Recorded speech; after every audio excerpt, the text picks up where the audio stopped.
Such a schos for Hashem to be together on this last Erev Shabbos of Tafshin Pei Dalet, last Erev Shabbos of this year, and what an incredible way, Baruch Hashem, to be able to spend it and to be able to learn the Torah of the Piacezna. We thank our following sponsors for tonight's shir. We thank Mayor Noah Solomon in honor of Yoas Hanochas Tefillin this week. Mazel tov, mazel tov, mazel tov. We welcome the Bar Mitzvah Bacher. Even if he asks you for a l'chaim, do not give it to him. Right? Mazel tov y'all, Amiras Hashem, you should be zocha to enter into Gil Mitzvos. You should be zocha, Amiras Hashem, to shoulder the incredible responsibility of being a Ben Yisrael, a Bar Mitzvah. You should be a source of nachas for your parents, your mishpacha, for the Ribbon Shem Klal Yisrael. Amen. Esem Shanim Tovos. Mazel tov, mazel tov. We thank Elio Ramenfar for dedicating the shir for the well-being of all the soldiers of the IDF, the safe return of all the hostages, for peace and prosperity for all the Jews in the new year, and the coming of Mashiach Mihira B'Yameinu. Amen. Amen. And the shir tonight is also sponsored by my wife and I, in honor of all the members of the shir, all of you. Baruch Hashem, it's incredible. You know, we started. If you remember, we started this chaburah. I believe it was supposed to be a 5-part series. A couple of years ago. Right, we were doing B'nai Machshava Tova. It's a small little booklet. We figured, you know what, B'nai Machshava Tova, you can get through that relatively quickly, no problem. And Baruch Hashem, what started as a 5-part series has mamish really blossomed into a chaburah, into a chevra, and the truth is into a little bit, I almost feel like there is a branch of Piacezna Chassidus right here in Baltimore. Right here in Baltimore. Baruch Hashem. Now, the Chassidim might be only the people in this room. Okay, it's a small Chassidus. Small Chassidus. I'll say, but the greatness of a Rebbe and the greatness of his Chassidus is never about the number of followers. It's about the impact that the teachings of the Rebbe has on his followers. And those of us who are Chassidim of the Piacezna, Mamish Fil Piacezna Chassidim, are really able to see that the words of the Rebbe, they change us. They just change us. We emerge just different people. We emerge changed from this experience. We emerged inspired. We emerged different. We emerged ready to just take something on. And it's incredible to think, it's overwhelming to see how quickly time goes by, and that there's another year, mamish like another year that's coming to an end, and how much we have to express our hakaras hatov to our Rebbe, to the Piacezna, for how much he changed our lives over the course of this year. Sometimes, we learn, it's important to understand, people think that how can you measure if your learning impacted you? It's by what you remember. But the truth is, as we get older, we recognize that actually retention has nothing to do with how Torah impacts me. Retention is important because it's important to retain what you learn. But Torah has an impact on you whether you remember it or not. That doesn't make a difference. A person learns Torah, it changes who they are. That's why Rabbi Nachman, this is going to be, this might sound like a shtickle offensive to some, but Rabbi Nachman says, the Rebbe says, if you get, it's talking about the Gemara or Halacha, if you get to a Gemara that you don't understand, so the Rebbe says, what do you do? Rabbi Nachman says, what do? You move on. Now, to anyone who grew up in the yeshiva system, that sounds like apikarsus. You don't understand the Gemara. What do? You break your head on it. You try. Of course, the Rebbe's not discounting that. He's not saying, of course you try. Of course you try. You try to figure out what it is. But what if you come to a point where I try and I can't figure it out? So the Rebbe says, move forward. He says, move forward. You'll chop it the next time you finish Shas. Right? The next time you get around to it, you'll chop it. But I think what Rabbi Nachman was really saying was that people think that the impact of Torah is based on the ability to comprehend. But it's not true. A Yid opens up a Gemara and you read lines and you have no idea what the lines mean. That's not the ideal way to learn, obviously. We want to understand what we're learning. But you read the lines, even if you can't understand one word, at the end of the day, that Torah has had an impact on who and what you are. The mere reading of the words, the mere ingesting, intellectual and just spiritual ingestion of the words, it changes us. Every week we come and learn the Rebbe's Torah, and it just fundamentally changes who and what we are. Some weeks we understand that a little bit better. Some weeks we don't. Last week was a more complicated piece to really internalize and comprehend. Every week is something different, but the result is always the same. The result is I come into the chaburah, I come in to spend a couple of minutes with my Rebbe with the Piacezna, and I emerge someone different. Can you always measure the difference? Can you always see the difference? Maybe not. But the difference is absolutely there. Every time I sit down with the Rebbe, I just emerge from that experience. I emerge with that yichidus in a different kind of way. So with that, tonight we're going to do something a little bit different. We're not going to do from Tzav V'Zeres tonight. Instead, tonight we're going to do a piece from the Rebbe on Rosh Hashana. on Rosh Hashana. I think I made enough copies. So this is actually from the Sefer Ish Kodesh. Is there enough going around? Good. Chaburah somewhere down that way. Good. If we don't have enough, then maybe some of the chaburah will share. Emir Hashem. Okay. So I will say, we're doing two pieces. We're doing two pieces Emir Hashem this evening. One piece, actually, they're both from Eish Kodesh. I've spoken about Eish Kodesh many times before. The Sefer Eish Kodesh. It's a stapled copy. Rabbi, what is this? Can I have one? Oh yes, I'm sorry. Before I get so we were zocha Baruch Hashem to make a pidyon haben for our grandson this week. So as you know, the minhag the Svarim bring down that when the greatest schus is participating in the su'udah of a pidyon haben. The Svarim say that when you eat of the Suda Piyam Ben, it's as if you fasted 84 fast days. So the minhag is that you make little bags of garlic and sugar, and you hand them out to everyone there, and a person who takes it, the minhag is actually to put in your chalent. To put in chance. This is very apropos, but it could be in anything specific you cook for Shabbos, and in doing so, it's as if you participated in the mitzvah of Pidyon Haben. So I brought them some Baruch Hashem, there's some left, so I don't want to get into a grabby match over here. I think that there's enough, but my wife actually brought it here for the shir tonight. This is the leftovers from the Pidyon Haben. So Amir Hashem is just bizocha to participate in the Sudas Mitzvah. Amir Hashem and Halavai should bring bracha and shefa and mazal and hatzlacha to your mishpachas.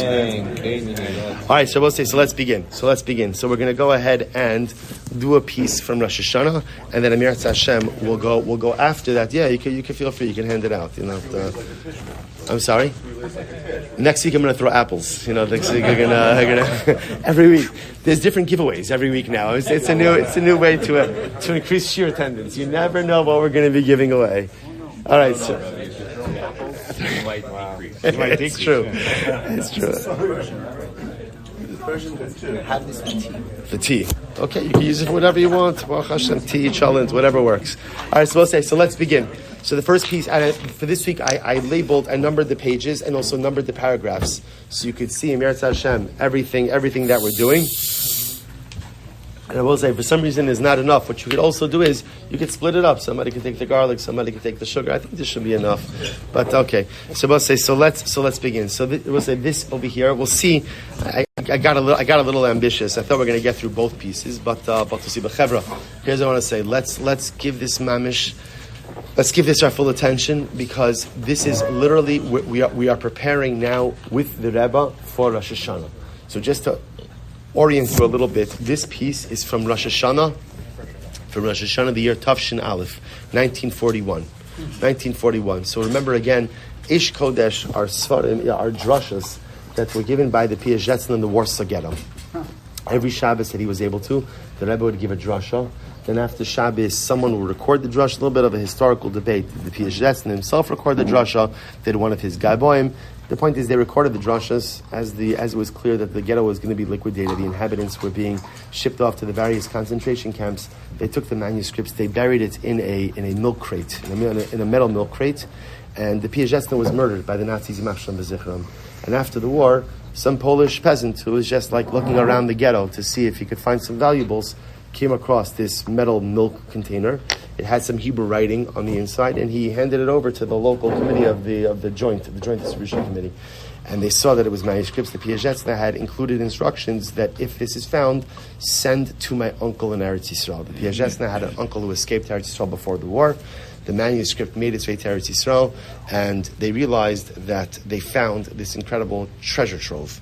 That the Piacezna's drashas between 1939 and 1942, all recorded, not every single Shabbos, because certain Shabbosos they weren't able to, remember these were clandestine minyanim, so certain Shabbosos they were unable to convene the clandestine minyanim, but also what's fascinating about this is they've been able to reconstruct a lot of the history of the Warsaw Ghetto based on these drashas.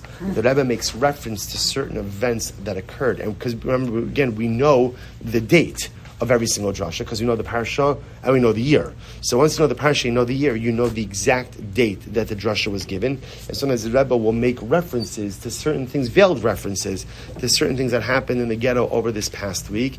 And it's incredible that it's served not only as a source of inspiration, but an incredible piece of history as well. So we'll say, to understand that, I really feel the truth is that before a person even learns a piece from the Ish Kodesh, the truth is one should really go to the mikvah. That's how holy this Torah is. It's a different kind of Torah. It's Torah that comes from the depths of Gehenna. It's Torah that comes literally from the darkest places in the world. And I think also the reason why I wanted to do this tonight and not Tzavazeres is also one of the most overwhelming things that we have to think about is that we still have our brothers and sisters, still over 100 of our precious brothers and sisters, men, women, and children, who are being held in the darkest places in the world. It used to be when you spoke about Yidden in the darkest places in the world, that was a historical statement. That was retrospective. And it's overwhelming to think that today it's contemporarily relevant. That there are precious men, women, and children from 1 year old and up, who are literally living in the darkest, in Gehenna, in the darkest places in the world. So what do you need? What do you need in a world in which Amcha is living in the darkest places? I need the Torah from the darkest places. Because the amazing part is, if I get the Torah from the darkest places is the only thing that could infuse light into that darkness. Other Torah is beautiful and wonderful, but only Torah that emanates from the darkness could really illuminate the darkness. So now we're going into the Warsaw Ghetto. We're going into the Piacezna's clandestine shul. It's Rosh Hashana 1941. And here is the drasha that the Rebbe gave. So we'll say this is, you'll see. He says, Koli shamata al ta'alim aznecha l'rav chasi u'l'shavasi. So we'll say, if you remember again, before Tkiyah Shofar, there's a paragraph that we recite that is a compilation of phrases taken from different places. Have we have enough chairs? Ali, there's also here. Ali, there's also. I was going to invite you to the front of the classroom. But all right, good. Good. All right, next to the Gabbai. Good. So I'll say. So listen to this. So before we do Tkiyah Shofar, there's a series of phrases that form into a beautiful, harmonious paragraph. So one of those phrases we say is Koli Shamata Hashem. You have heard my voice. Al ta'alim aznecha l'rav chasi l'shavasi. So literally translated, Koli Shamata Hashem. You've heard my voice. Do not deafen your ear. L'rav chasi, to my cries or to my supplications. L'shavasi, and to my cries. I'm asking, Ribono Shel Olam, listen to me. Don't shut me out. Don't ignore me. Koli Shamata, you hear my voice, do not close off your ears. So the Rebbe says, amazing, paragraph A. This is page 1, paragraph A. V'yuvan b'mashal she'isa b'sefer HaKodesh Imrei Elimelech mi ben HaMelech. So he quotes over here, both say, a mashal from his grandfather. The Imrei Elimelech, and the Imrei Elimelech gave a mashal about the king, the son of a king.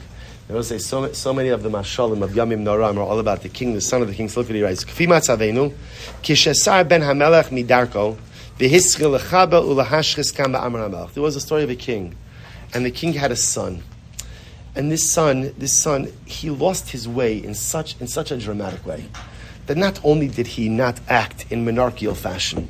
Oh, but I'm so I forgot to thank Reb Tzvi for the beautiful spread. I see even we're introducing healthy options. What? Oh, is that you see, that's healthy. The schnitzel did not remain in the deep fryer for as long as there's salad. Is there salad? The salad, mamish. Okay, somebody's wife clearly complained, right? So the Rebbe says as follows. He quotes over here the mashal. And he says, there was a king who had a son. And the son ultimately, again, just veered off the derech. The son lost his way. But this son didn't just lose his way. It's not just the pshat that he wasn't acting in a royal fashion. He just began to engage in all types of destructive behavior. He would destroy things. He would hit people. He would get violent. He would act irrational. So what happened? To the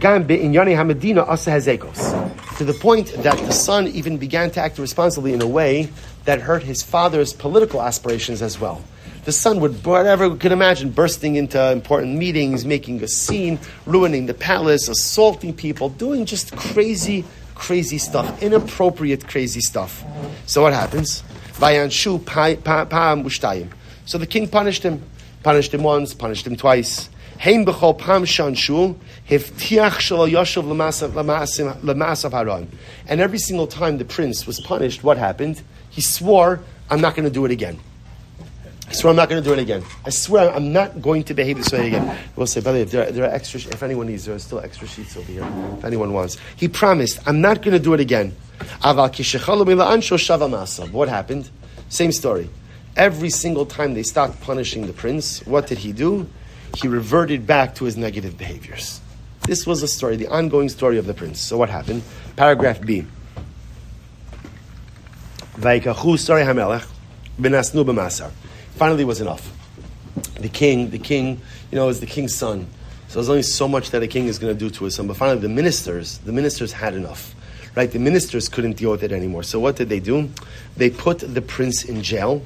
In order that the prince should not damage. So they locked him away, that they had to remove him. They had no choice. And ultimately, they would physically punish the prince. They would afflict him. They would literally flog him. They would flog him. They would hit him in the jail. And what happened? The prince would cry out. He would cry out in a dramatic way. One day the king heard his son crying. So what did the king do? The king ran. He had to save his son. Paragraph C. V'chevan shemelech b'mishpat yamid aretz lachin shalu sarav lama hitzilulo. So the problem is now the king kind of circumvented the justice system, right? The ministers had locked up the prince. They actually physically assaulted him because he became a danger. He was a danger to himself. He was a danger to other people. He was even a danger to the political interests of the kingdom. So they had to lock him up, and they even had to beat him up a little bit. So they said to the king, what are you doing? A monarchy, right? A society needs rules. And no one could be above the law. And the rules have to remain intact. And even the king has to obey the rules. L'chein shalu sarav, lama hitzilu, king. We appropriately imprisoned your son. And now you're coming, kind of using, the power of office, and you're taking him out. What's going on over here?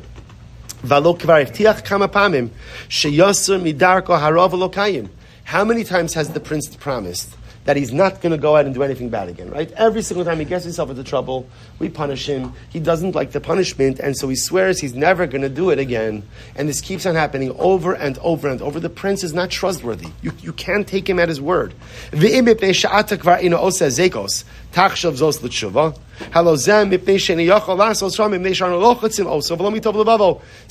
said, king, I know we know what you're going to say. What is the king going to say? But look, my son is not causing any trouble anymore. Look, Baruch Hashem, he's reformed. He's become a Baal Tshuva. So the ministers say, king, do you know why your son is not causing trouble anymore? Do you know why? Because he's been locked up, and because we've been beating him up every day. We've been literally beating him into submission. That's why he hasn't been causing trouble. It's not the pshat that he's a Baal Tshuva. It's not the pshat that he's changed himself. It's not the pshat that anything has reformed internally. He's the same trouble-making person. And if you don't come down on him hard, he's just going to keep on reverting back to his bad ways, because this is what happens every single time. He gets the patch, and says, I'm so sorry, never again. Then he does it again. Gets the patch, so sorry, never again, and then does it again. So the ministers are upset with the king. What are you doing? You know how this story ends. Paragraph D. I will say this is incredible. Paragraph D. Vayomer HaMelech, the king said, Hein batuach ani sheme'ata achar yisurav hamorim kvar yisnag b'derech hatova. So ultimately, again, he says as follows. He says, king says, I happen to believe in my son. Hein batuach ani. I happen to really believe sheme'ata achar yisurav hamorim, that now that my son has suffered more than he ever suffered before. See, this last punishment, this was a doozy. Right beforehand, what would they do? I don't know. They'd give him a patch, they'd give him a zetz, they'd give him a little flogging or something, and then he'd go on his way. Right? This time, he was incarcerated. This time, he was beaten every single day. So the king says, I think my son has suffered a lot. And I believe with my heart that he's reformed. I believe with my heart that he is different, and that he is not going to revert back to his evil ways, and he is a different person going forward. Aval afilu, listen to this. Aval afilu, kemo she'omrim atem, Shazivasu es chata'av lo shalohu. But maybe you're right. The king says, ministers, maybe you're right. And maybe my son is just so broken to the core that he's going to keep on doing the same bad stuff again. Maybe you're right. So you hear this dialogue? The king says, I happen to believe that my son is a changed man. I happen to believe that my son is different. I happen to believe that this last chapter of his life has fundamentally changed him into someone and something different. But even if I'm wrong, and you're right, and as soon as the bruises heal, and as soon as everything is fine, he's going to go right back to his own ways. Aval kolo. But I heard his voice. Kol yisura mimakosechem batach shalohu. Ume'ai hamu alov.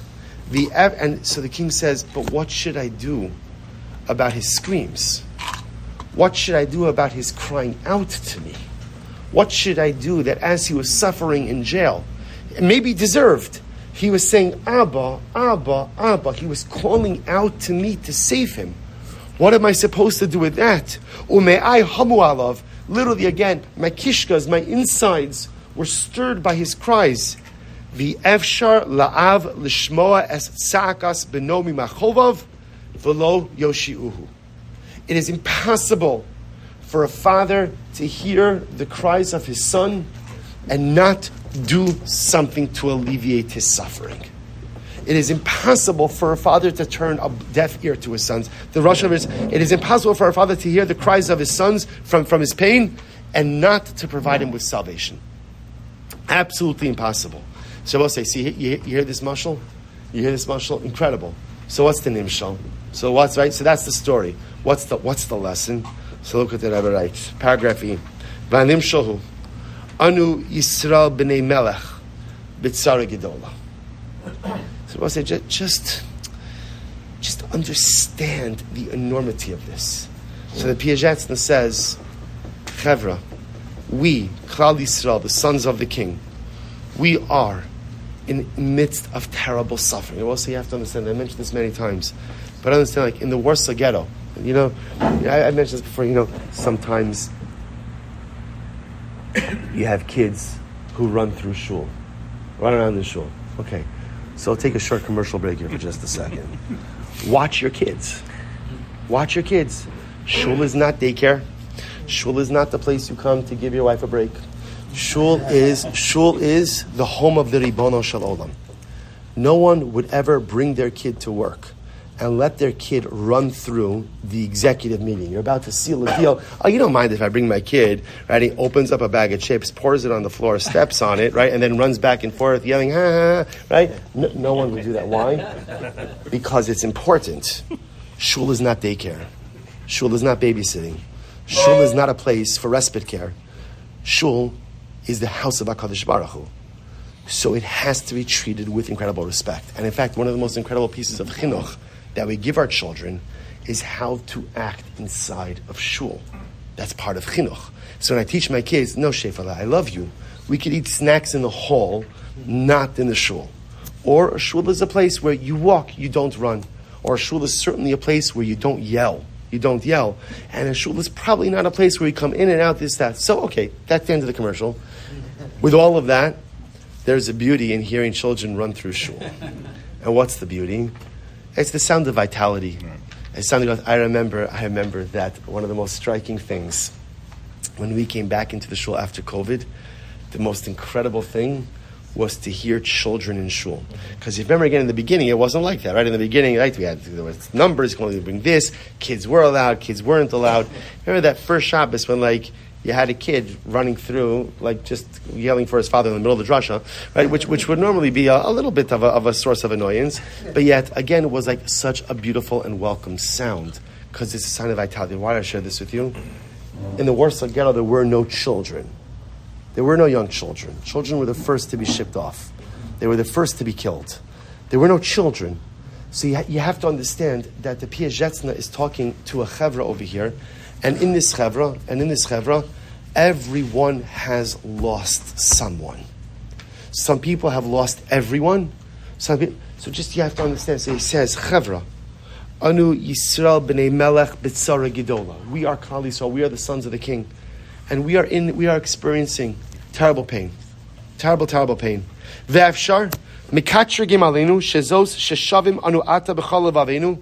So, and maybe, so now Piacezna says, so now we're doing tshuva. We want to come back to HaKadosh Baruch Hu. And maybe in Shamayim there are some prosecuting angels that are saying, it's not real tshuva. They're just doing tshuva now because of their pain. They're just trying to change because of their pain, but the change is not sincere.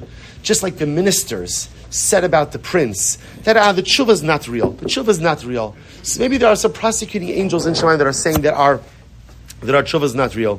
Ukivar chodal echad mimasav haroim lo tov milibenu rak mirov hatzaros. And maybe they're saying, you know what, these Yidden, these Jews, they're not doing tshuva because they're genuinely sorry. They're not doing tshuva because they want to return back to you. They're doing tshuva because they're in pain. Because they're in pain. Just like the ministers of the king said to the king, you think the prince is reformed? He's not reformed. The only reason he's saying he's sorry is because he's incarcerated and he's being beaten every single day. Take away the incarceration, take away the beating, he's going to go right back to what he was doing. So the Piacezna says, maybe in Shamayim they're saying that we, the Jews of the Warsaw Ghetto, maybe we're not real Baalei Tshuva. They're not real Baalei Tshuva. You know why they're doing Tshuva? You know why they're crying out to you? Because they're in pain, because they need you. Look what he writes. He says, Aval Hashem, the end of paragraph, last two lines on the page. Aval Hashem roa es livavenu, shemachshavtanu lashuv be'emes. The angels can't see what HaKadosh Baruch Hu sees. And what HaKadosh Baruch Hu is able to see is into the heart of man.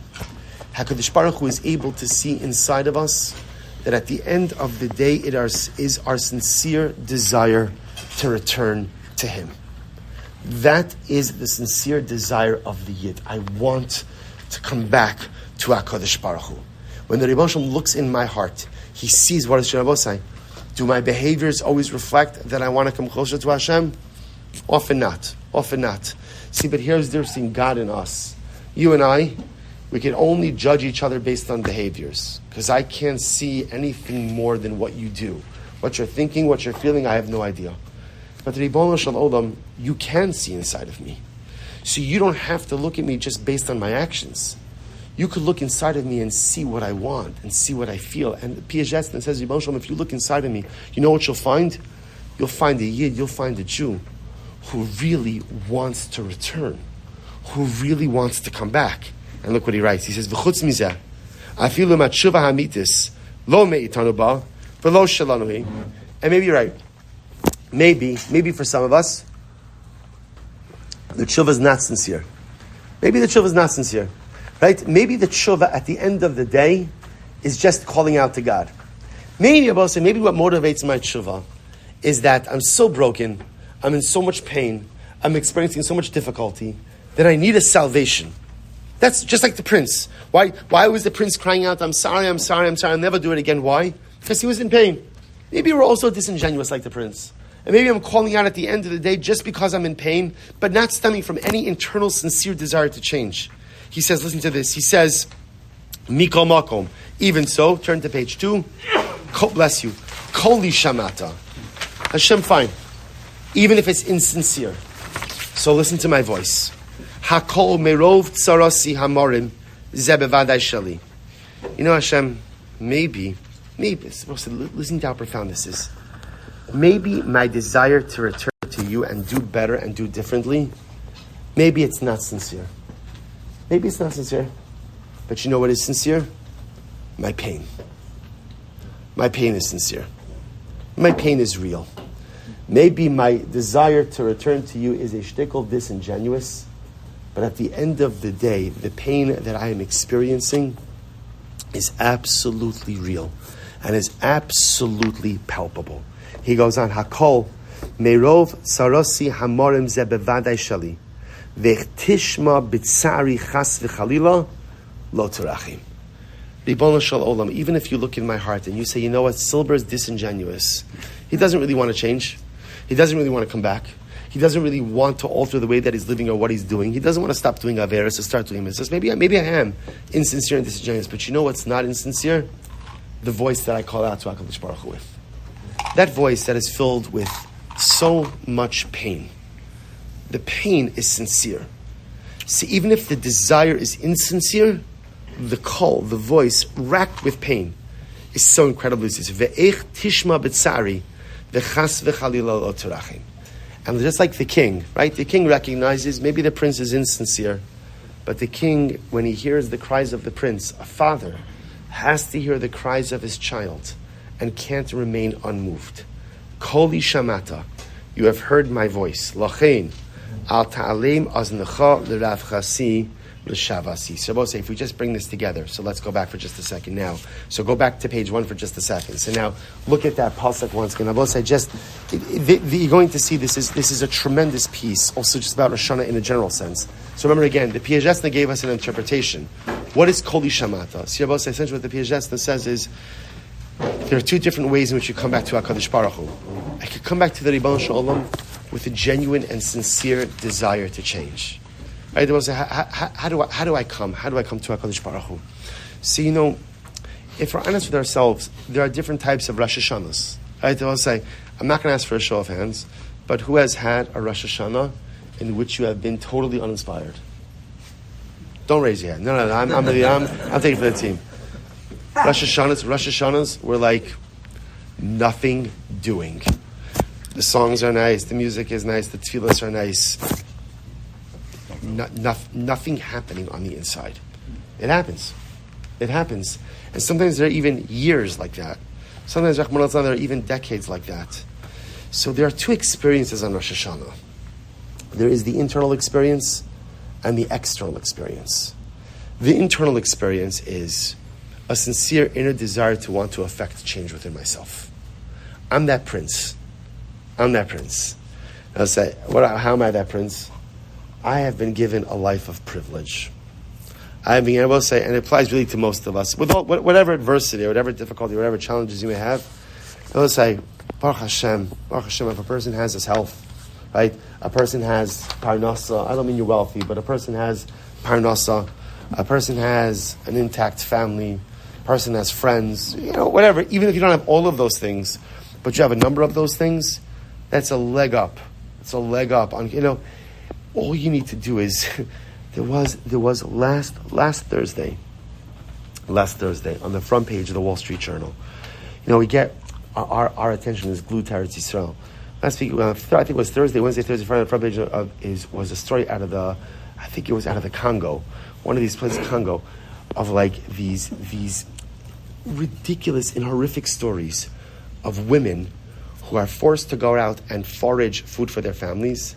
And they're abused by like these militias when they go out 3, 4, 5 times, and they know it's going to keep on happening.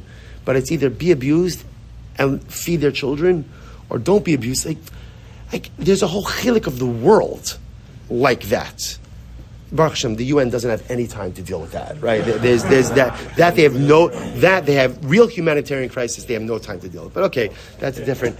But I would say, there are whole swaths of humanity that live like that, that live in literal dire conditions day in and day out. And I will say, the fact that I have a life where Baruch Hashem, it's great. Even the challenges, it's great. I'll take these challenges over any other set of challenges that exist in the rest of the world. I'll take it. I'm like the prince. The king has given me everything. And what happens so often in life? I go mishuga.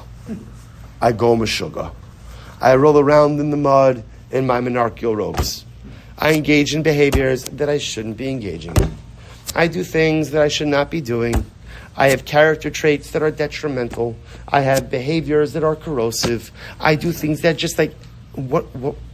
And meanwhile, the king is right? The angels, the ministers are like, what the heck is wrong with this guy? It's not a direct quote, but you understand. What's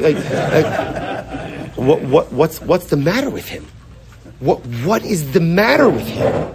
Literally, again, the king has given him everything. Oh, I don't have everything. No one has everything. You don't need everything in order to be happy.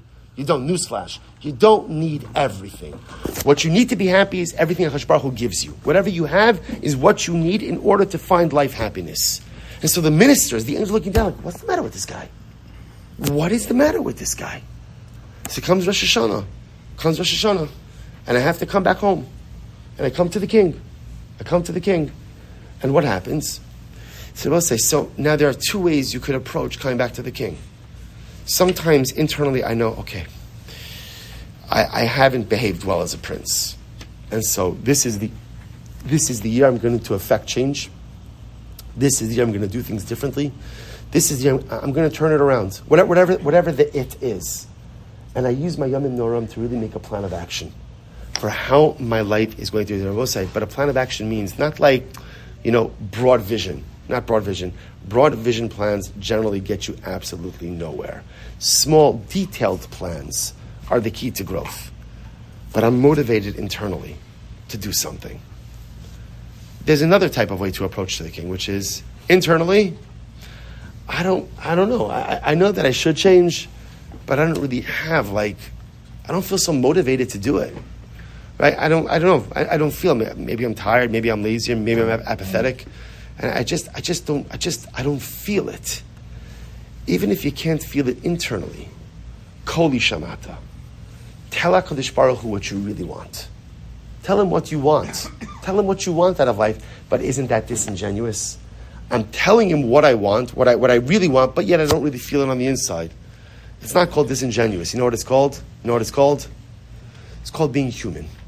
I will say, we are all disingenuous and we're all genuine at the same time.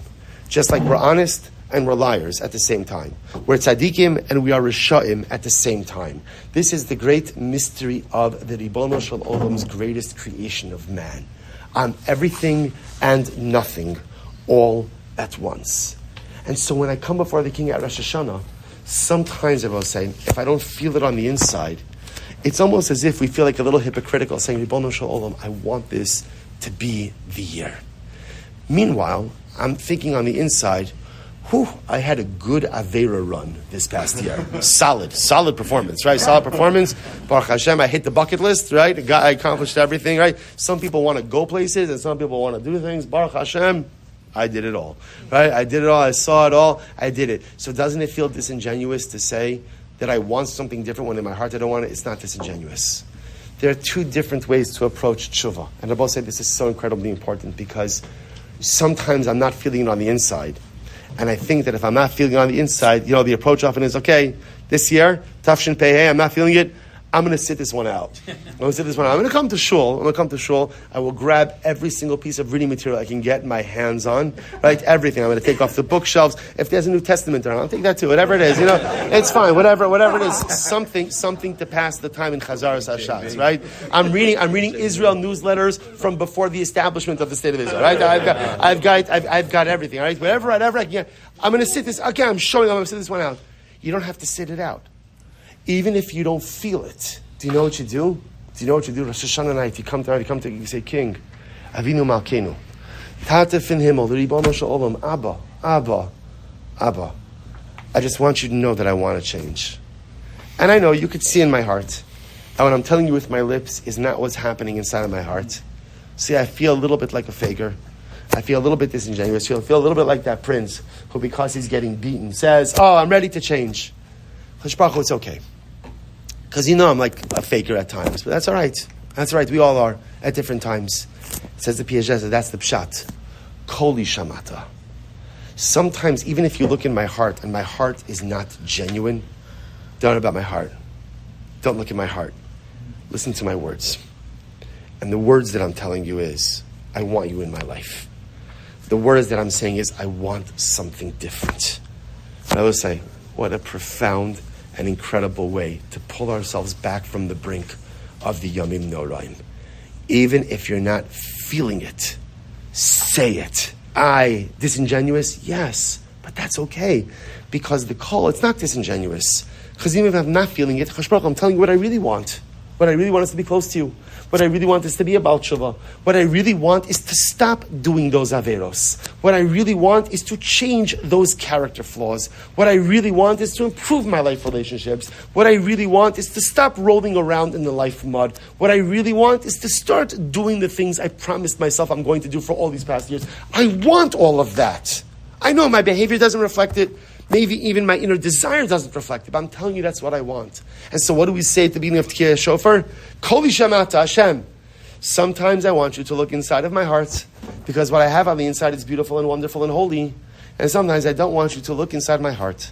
Sometimes I just want you to listen to the words that I'm saying. Koli shamata. Just listen to what I'm saying. Say, you ever have a conversation?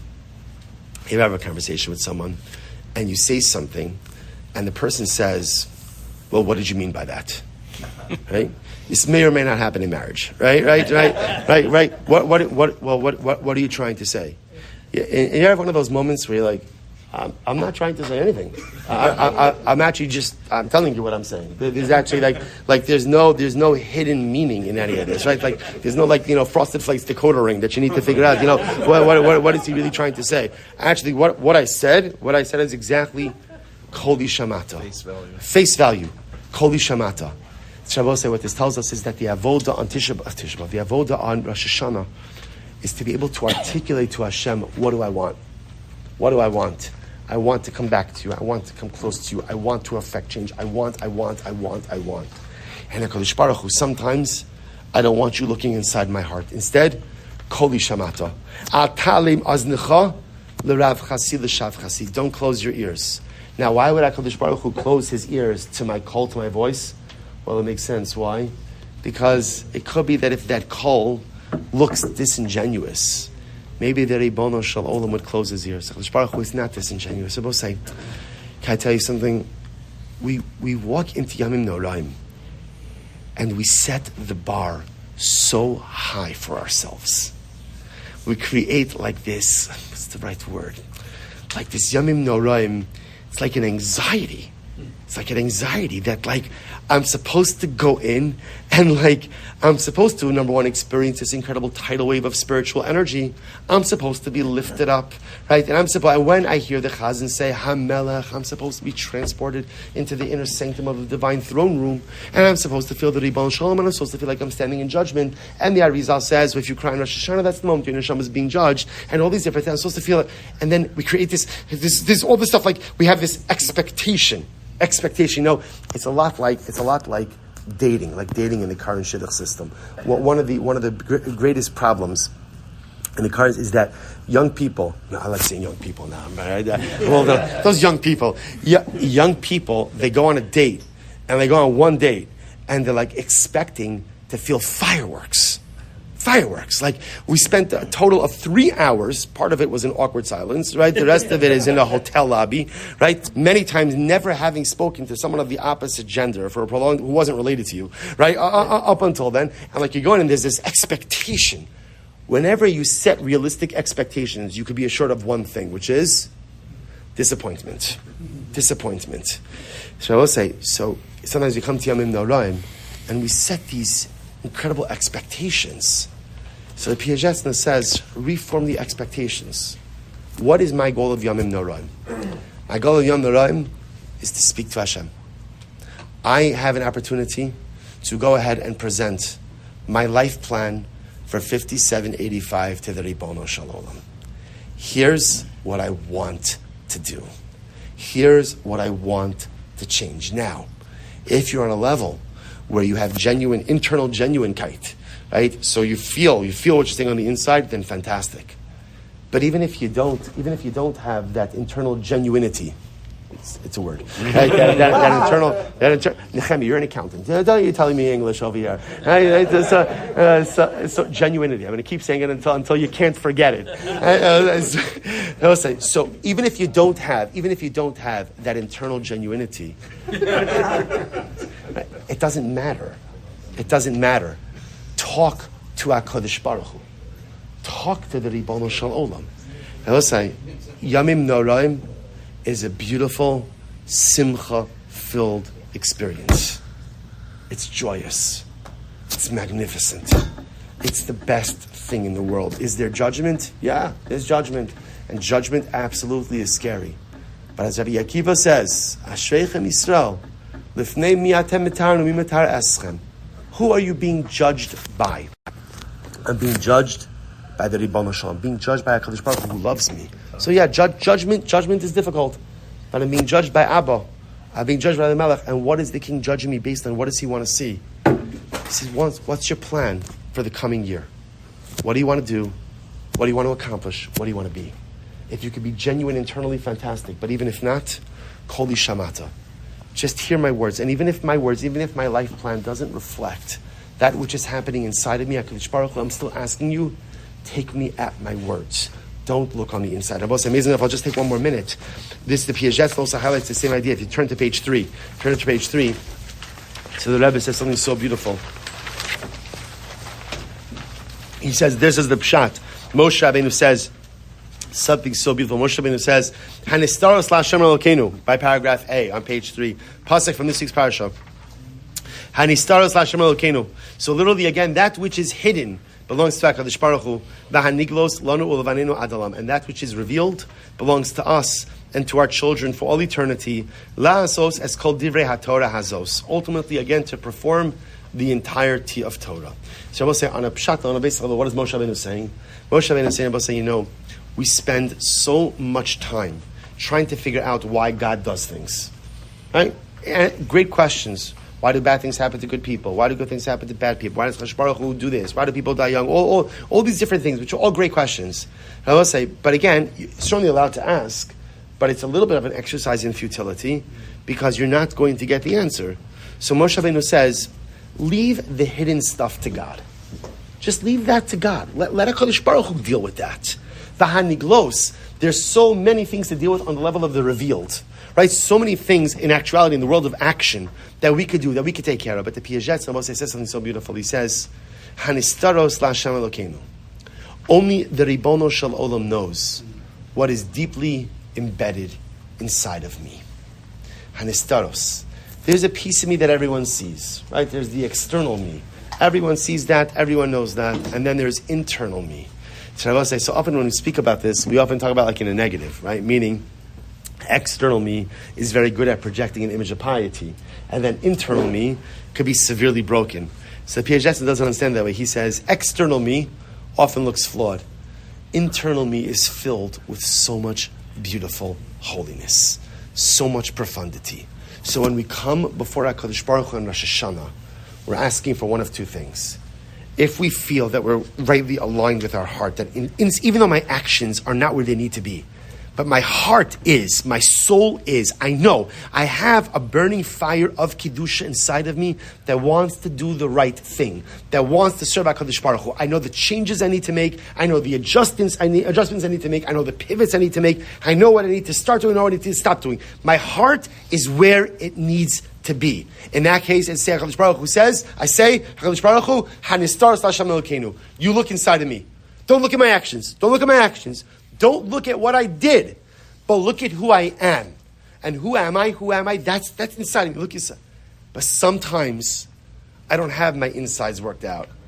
Sometimes the insides are in a state of disrepair. The actions are in a state of disrepair.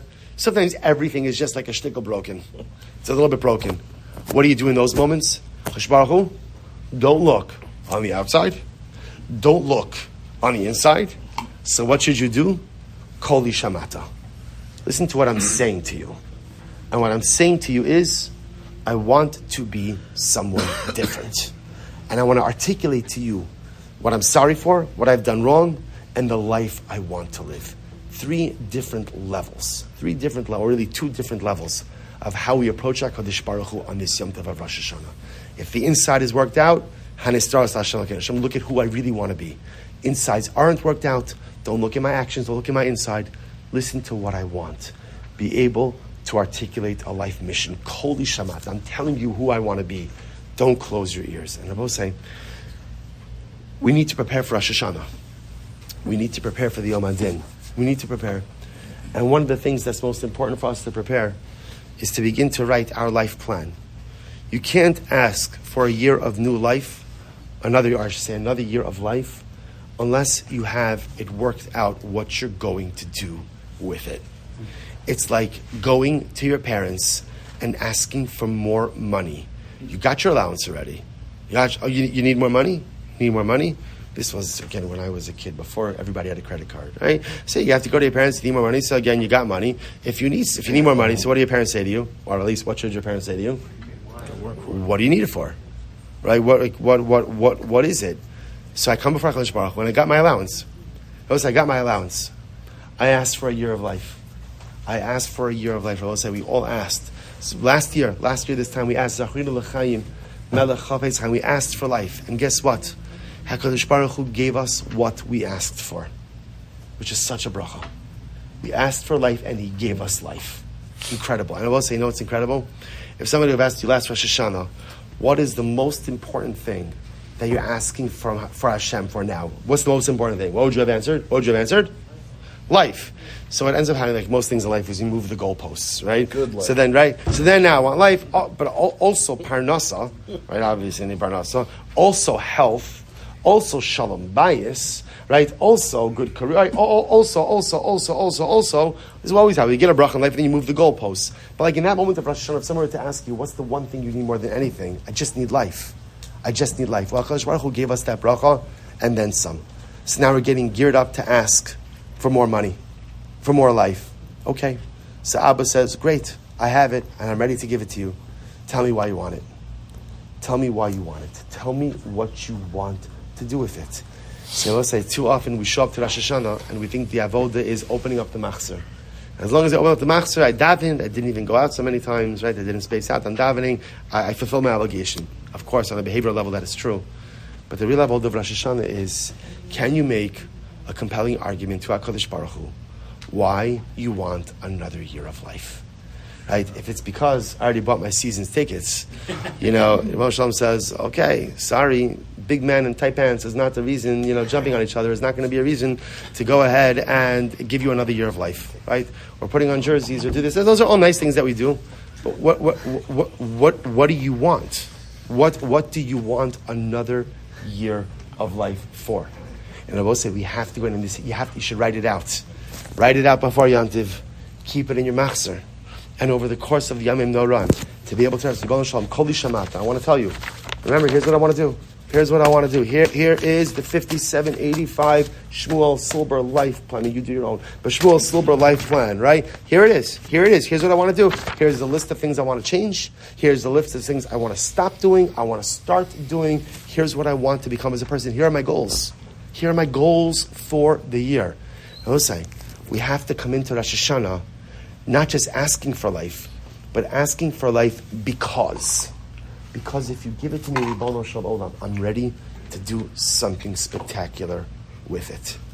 We experienced the year where many of our brothers and sisters were not given the bracha of life this year, or they weren't given the full bracha of life this year. And I will say, if we were, it means that it behooves us to do something dramatic, meaningful, and holy with it. This is our sacred task. This Rosh Hashanah is not like a regular Yamim Noran. We're living in different times. We're still living in different times. We thought these times would be back to normal. We're living in different times. And we have to enter into this Yamim Noran b'simcha, so joyous, so excited to come before the King, confident that the Moshe is going to inscribe us and seal us in the book of life, but prepared with why we're asking for a new year of life and what we plan on doing with it. We should be Zocheh Mirat Hashem to be able to work ourselves through so that we come before HaKadosh Baruch Hu. Even if my actions are not in the right place, at least my heart should be there. If my heart's not there, I should have the speech, the words, Kol Yishamata, the words organized. But I should walk in Rosh Hashanah night with that plan in hand. Take it, fold it, put a copy in your machzor, and every single time you come to a petitional request for life, just take a look and remind yourself what you're going to do with this bracha of life. And in that zichus of not just pleading for life, but telling HaKadosh Baruch Hu what we're going to do with this new year. We, all of us, Emir Hashem, this holy Gechevra, should be zocheh to be inscribed in the Sefer HaChaim, together with our families, together with our community, together with all of Klal Yisrael. We should just be zocheh. We go into these Yamim Noraim. I always say, you go into Yamim Noraim with like a sense of renewal. But I think we go into these Yamim Noraim still with a sense of renewal, but also with a profound sense, I think, at least I feel, of fatigue and of sadness over what has befallen our beautiful nation over the course of this year. And that the Geula that we hoped for did not yet come. But anything could happen, and anything could happen at any time. And maybe all HaKadosh Baruch Hu is waiting for is just for us to push ourselves just a little bit more. Geula is so close. Mashiach is so close. The redemption of our captives is so close. The return of our soldiers is so, everything we want out of life is so close. We just need to push a little harder, work a little bit more, create that plan. And who is telling? Who knows what could occur? Should be Zocha Meretz Hashem. We are Zocha to close out this year with our Rebbe.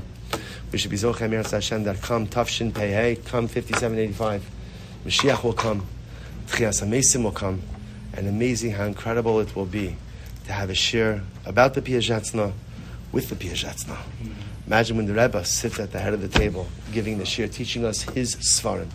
And imagine again, we'll be here with past generations. Rebbe Levi Yitzchak will stop in. The Baal Shem Tov will stop in. Moshe Rabbeinu is going to hear about the schnitzel. He's going to stop in. Right? And it's going to be incredible. It's going to be incredible. And that day is closer than we think. And we just be zocha to work a little bit harder and bring it to fruition. Mimher Rabbi Yameinu. The Ari. How about the Ari? The Ari. Yeah, what about him? Him too? And so, of course, everyone. You forgot Jose, if anybody wants, there's Ma'ariv, we'll do Ma'ariv in the main shul.